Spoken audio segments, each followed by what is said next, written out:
Well, I hope you enjoyed the film. This is my third time seeing it. And I think with all of Lana's films, I think each time you see it, you pick up more and more because they're just so filled with so much information and various ideas, and you have to process them all and then really digest them to be able to go forward. So I'm going to start the first questions with Lana. All of your documentaries are an artist, and I know many artists must approach you to make a film on them. How do you decide which artists you want to make a film with? Well, usually I make films on artists whose work I know, and I know the person as a friend. And it's more than just the art, the personality, the quirkiness. And also I was introduced to Nathan way back by Larry Rivers. Actually, Andy Warhol introduced me to Larry in the early 70s when I first came out here. And I got to know Larry very well. And Larry, of course, knew everybody. And then I was introduced to Nathan. And I didn't quite take to him in the beginning.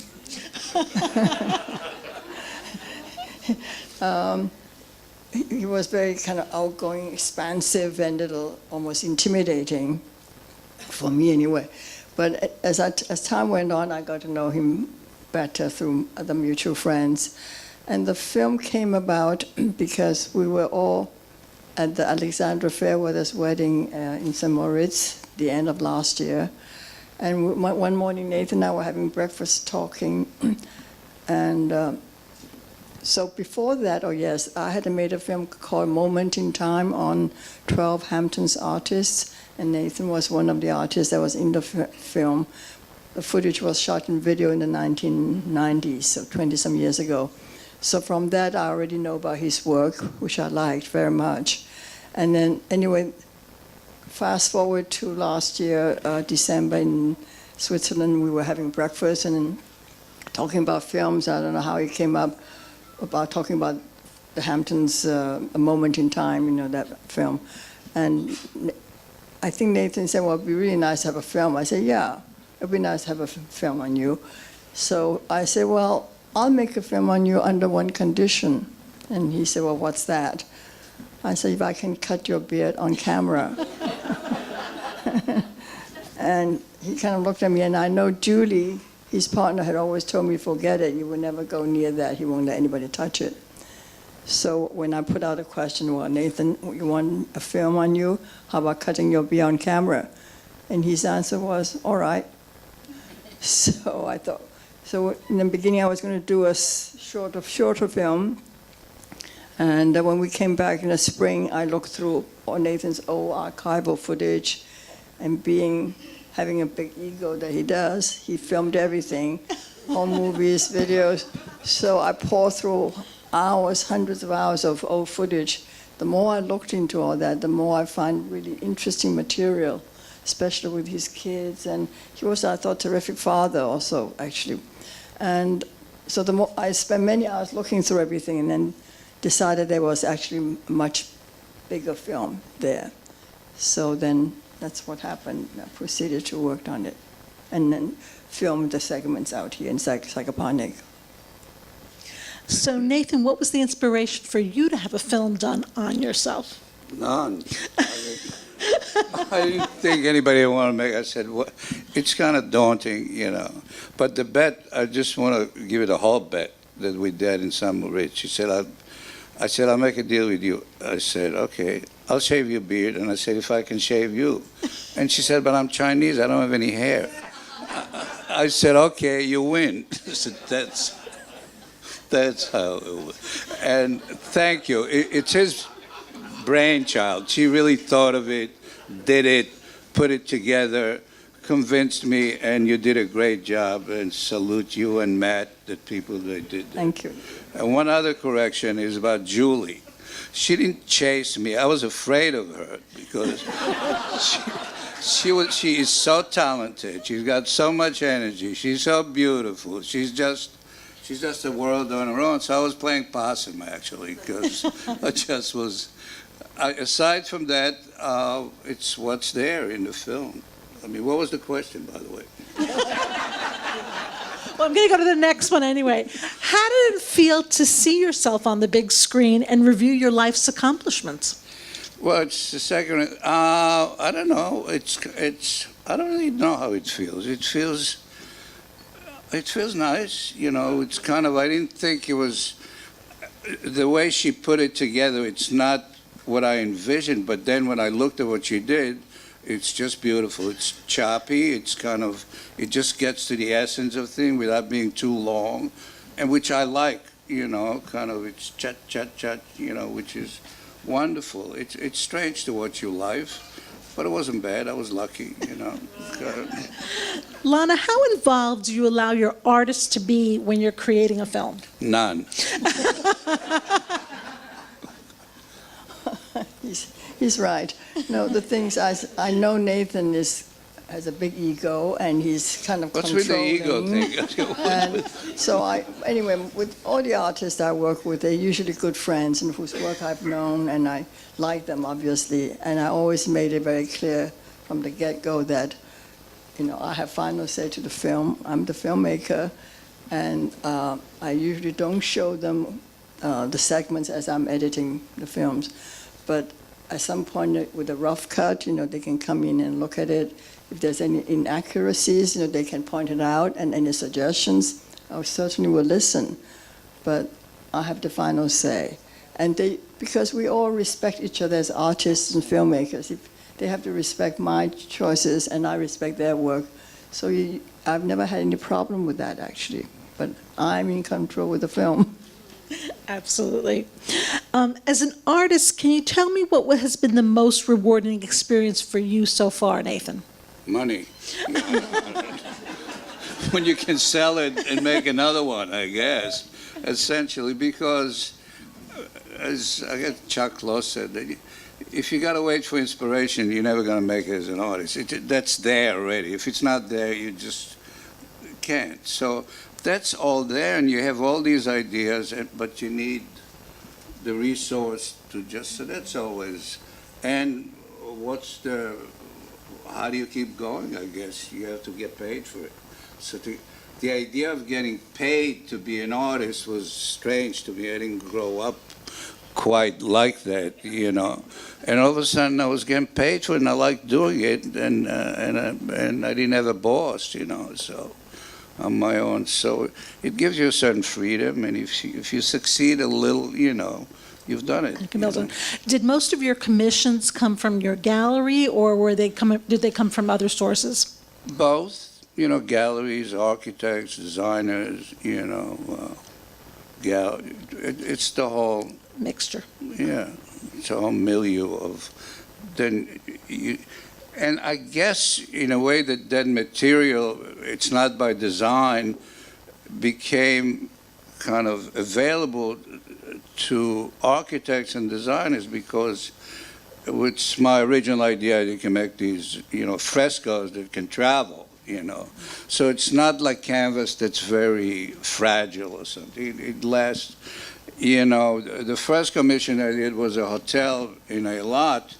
You saw the big hotel, so a few $100,000, and all of a sudden you got to deal with lawyers and stuff, and you got to guarantee, and you got to deliver and all this stuff. And there was a lot of element of rust in it, you know. So it's the first time that I was confronted with signing a contract, and the lawyer says, well, you know, you got to sign that this is going to, you know, last a lifetime. I said, a lifetime? I said, what do you mean? He says, well, it's going to last. And at that time, I really wasn't sure that pigmentation and all this stuff is so, you know, it will last. So I said, listen, you know, you're not paying enough for me to kind of, nothing lasts a lifetime. He said, well, what happened with the rust? I said, I don't know. We have somebody stand there, says, if it changed, they'll come and fix it, you know. And he says, it doesn't change. You want me to guarantee it? Yes. You buy a Mercedes-Benz, it's $100,000. You don't get a lifetime warranty, you know. So I guarantee you this. So it became those kind of things that you have to all of a sudden tell people that you guarantee it for. So that gives another element to the art and stuff. Nathan, you have had a close relationship with Sag Harbor. Can you talk a little bit about that? Well, yes. When I started coming out here, I started staying in Southampton with Larry, and then when I was married, it was Bridgehampton. But I always gravitated. But it was very funky in the old days. I used to just come here because there were bands and bars, and we all were pretty rowdy out here. And when when I met Julie, it's the first time that I really physically moved here. And Julie is like the mayor of Sag Harbor, you know. So I knew the people, she knew the people, and it became my natural home. It just fits, you know. Everything in life is about the fit. It's got to fit. So, as Chamberlain used to say about his sculpture, they say, well, how do you do it? And he said, it's about the fit, you know. You have to weld it to keep it together because, you know, it's practical. You can't move something like that. But if it doesn't fit, it doesn't fit. Well, Sag Harbor fits. Let me put it. Well, it's been a wonderful fit, I think, for the audience to see this wonderful film, and for Lana, great filmmaking once again. How do you deal, my one last question, how do you deal with all the egos? She's got a bigger one.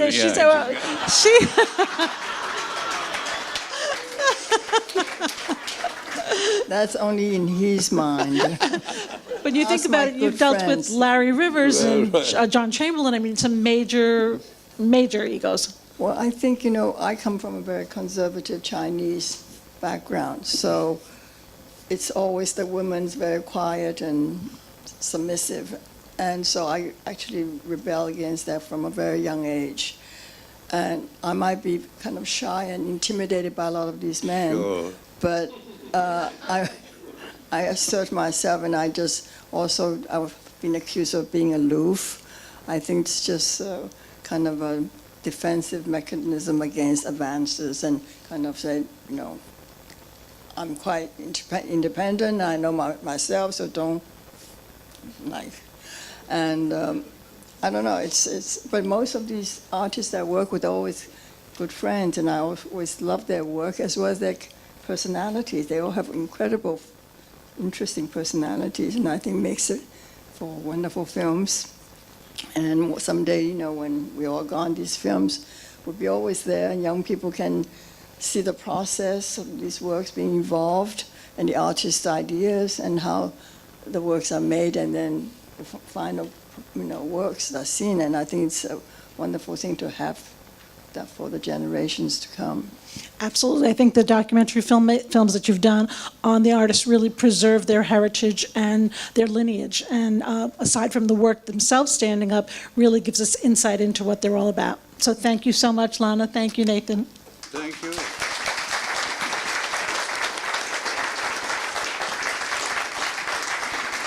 For one or two questions? So, you said that the canvas and paint on the canvas didn't feel like it wasn't challenging enough. You wanted to go beyond that, and you did.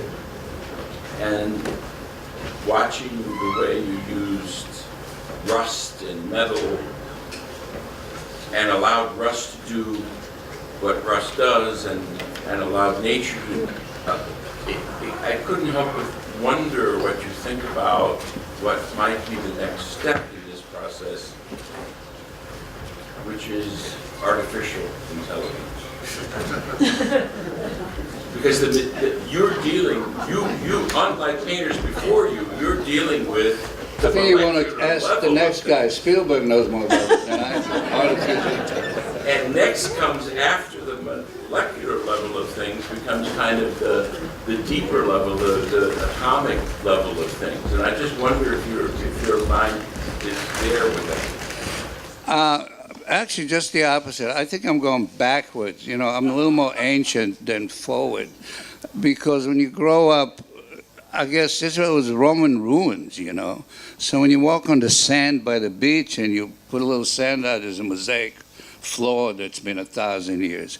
So that stays with you, and you kind of want to get back that ancient kind of a feel, or maybe just the cycle. Maybe the ancient kind is the artificial intelligence. It's just I grew up with sensually, you know what I mean? That kind of sand and the sea and pure woods. There was nothing there, and all the buildings were old. There weren't anything new, right?